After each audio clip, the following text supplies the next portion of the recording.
and welcome to the 4th day of 13 Days of Horrible Crafts and Even Scarier Stories. This series will consist of 13 days of crafty goodness and our dearly departed Edgar Allan Poe. A brand new tale of woe, and I don't just mean the crafts, will grace your screens every Monday, Wednesday, and Friday in October at 2 p.m. Eastern Standard Time. Please subscribe so you can enjoy all 13 days.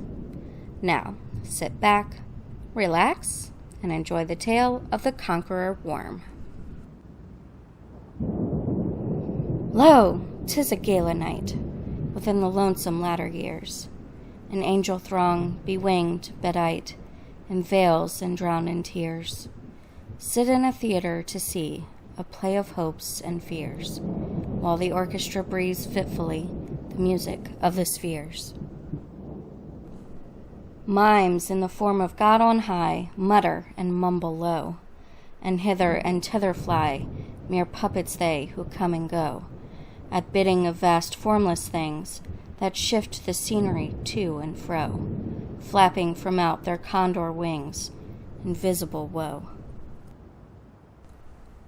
That motley drama, oh, be sure it shall not be forgot, with its phantom chased forevermore by a crowd that sees it not, through a circle that ever returneth in to the self-same spot, and much of madness and more of sin, and horror the soul of the plot. But see, amid the mimic rout, a crawling shape intrude, a blood-red thing that writhes from out the scenic solitude. It writhes with mortal pangs, the mimes become its food, and the angels sob at vermin fangs in human gore imbued. Out are the lights, out all, and over each quivering form the curtain, a funeral pall, comes down with the rush of a storm, and the angels, all pallid and wan, uprising, unveiling, affirm that the play is the tragedy man, and its hero, the conquering worm. I do sincerely hope you enjoyed today's video.